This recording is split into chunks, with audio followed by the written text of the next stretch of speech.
I was diagnosed when I was 7 years old with macular degeneration choroidal dystrophy, so it's been slowly degenerative. I pretty much stopped using my sight to read like a couple of years after that. It was an interesting journey for me personally, but I've always wanted to do science, and that is like the passion that I pursued. But it was a struggle because people always told me that as a blind person, being a scientist would be tantamount to impossible and difficult, and there's easier paths, and are you sure, and things like that. I didn't end up taking advanced classes until I was like a sophomore in high school. And I've been using people and accessibility tools and growing upon that. I don't even remember when I started, so. Welcome to Blind Abilities. I'm Jeff Thompson, and today I'm at the University of Minnesota talking to Dr. Mona Minkara. How are you doing? I'm good. How are you? Good. So you work here. You're a professor, a doctor at the University of Minnesota. Yes, I am a postdoctoral researcher here at the U. I work in Professor Elias Heatman's lab, part of the chemistry department, part of the chemical theory center. I'm just doing research. And how do you get your tasks done? Oh, that's a very, very complicated question. Well, there's a lot of facets. I think the number one thing is I do have people who are my eyes. And another is I have talking software on my computers, on my phone, on my iPad. Dr. Minkara, Cheryl McIntosh from Michigan has a question that she would like to ask. Here it is. Hello, Dr. Minkara. I would like to know what things that you find to be most successful as a blind person studying chemistry. What kinds of tips or tools that you found along the way that are most helpful? I really like the Elements app, which is a periodic table application that is completely accessible, and it's helped me out quite a bit.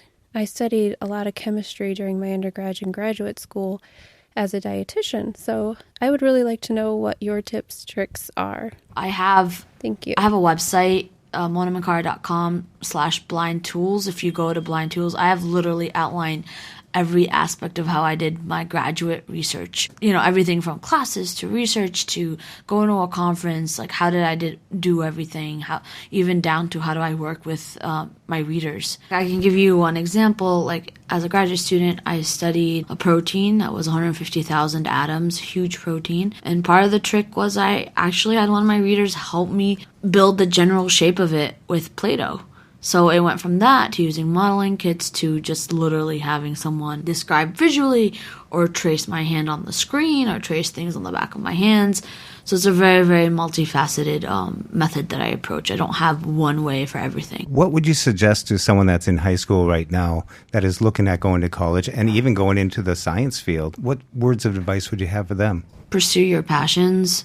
Never settle down because you feel like something that you really love you can't do. You can do it. So pursue your passions. That's how you're going to be successful. And also make sure that you find a really great disabilities office that stands behind you. And how is the University of Minnesota for you? They've been great with me. They have. It is something that was discussed, before I even came here. So do you use, let's say, BARD or NLS? Yes, I also use a lot of times Overdrive for audiobooks. What are your favorite apps on your phone that you use? Oh man, so I listen to a lot of music. I use Spotify a lot. I use my email app is very awesome because it's very accessible on my I use an iPhone. I use Overdrive, which I think is amazing. You can literally, get connected with your local library and download pretty much any audiobook that they have available. Granted, you only have it for a few weeks, and then, sometimes you have to be on a waiting list. What else? I don't know, I use my Facebook app. I use, my messaging app. I don't know. I don't know if I have a favorite. Do you use any specific ones for work that you find useful? I haven't really, but actually the lady mentioned Elements, and I have used it in the past when that was more relevant, knowing kind of molecular weights of different elements and where they are on the periodic table. I've used that app before. How did you find the process of going to college to reach your goal at what you're doing now? How did you keep the drive up to do that, even though there were so many obstacles and barricades that probably were there? Yes. So I think that, well, number one, whenever I start a task, I never know how I'm going to do it. So I never go into something knowing exactly how it's going to end up. So that's the first thing. So don't worry, anyone who's out there who's listening, don't worry if you haven't figured it out yet, because trust me, you will figure it out as it goes along. If you knew in the beginning, it wouldn't be a problem, right?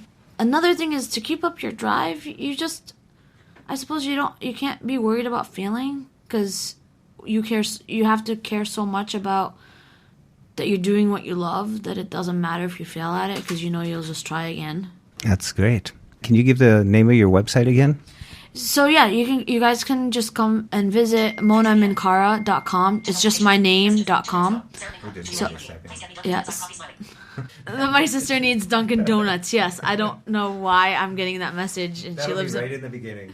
Anyway, so okay, so you can visit monaminkara.com. So MONAMINKARA.com, and then there's different tabs. You can read about my research. You can look up my contact information if you guys have any questions. And one of the tabs is blind science, and I have underneath that blind science tools and other amazing blind scientists that I've met. What do you think was the biggest obstacle, the hardest one that you overcame, that once you got through that, you went, oof, even from high school, college, or today, or in life in general? Oh, that's a good question. Every day you wake up, you face it. Yeah, I think the biggest one that I overcome is my perception of myself. And the fact that, getting to a point, it's like, okay, yeah, I can do this. Mm-hmm. I think that's the biggest struggle. Sometimes you start doubting because the obstacles are so big that maybe I can't. But then you're like, okay, you know what? I have all the time in the world. I'll just take it one step at a time. And a friend of mine from South Africa has a saying, how do you eat an elephant? One bite at a time. Cool. There's actually a really amazing blind scientist who is in South Africa right now. Her name is Dr. Wanda Diaz. Have you heard of her? No, I haven't. She has a doctorate in both astrophysics and a doctorate in computer science. And she has a TED Talk about how she turned her data from the stars into sound. I just heard about that. Yeah, I was just talking to her yesterday, and it was in a magazine or something. I saw an article that you could hear the stars. Yes, that's what she did. You can't technically hear the stars, but what she did is she turned the energy data into sound. So she interprets it. She interprets it, yeah, and then you can sit down and listen to that sound. It's amazing. Well, what she did is she turned something visual into something auditory. I remember when I was in science class, astronomy, how they took the frequency of light to tell if a star was turning or a moon was revolving or anything like that. That's really neat. So that's what she did. She takes that frequency and she turns it into sound. So even now, as a 29-year-old, and yes, I have my doctorate, but even hearing that story inspires me. Another really great blind scientist, there's a few, but for example, there's Dr. Hobie Wedler, who is also chemistry, and he's about to defend soon. He has worked with people to have his chemical structures actually be 3D printed with Braille labels on it. Now, 3D printing, that has really changed, I guess, optimism with 3D printing, the tactile. Yeah. You really can hold that structure in your hand and feel, how does a water molecule feel like, look like? You basically have one oxygen atom, right, with two hydrogen atoms, so H2O. And so you get to feel the fact that the oxygen atom tends to be larger than a hydrogen atom. You get to feel the angle at which the hydrogen is bonded to the oxygen bonded to the other hydrogen. You get to feel how long the bond lengths are. You can get specific detail now using this 3D printing technique that Hobie worked on.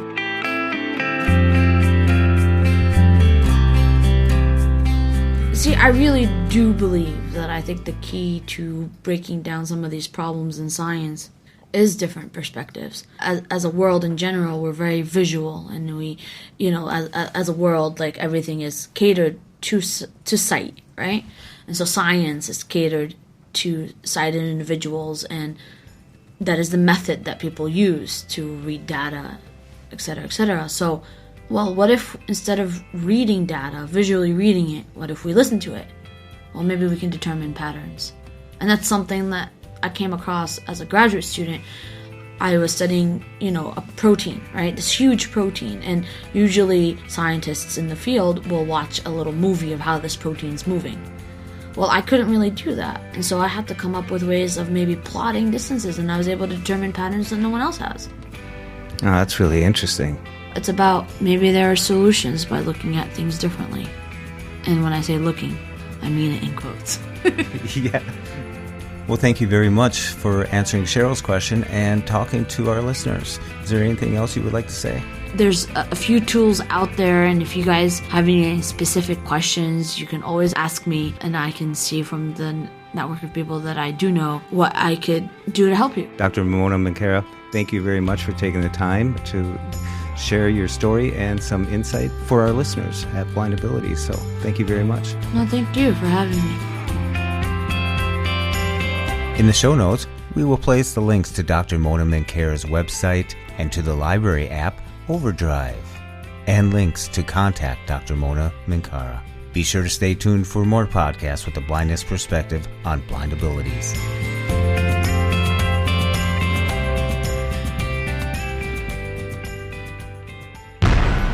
When we share what we see through each other's eyes, we can then begin to bridge the gap between the limited expectations and the realities of blind abilities. The realities of blind abilities.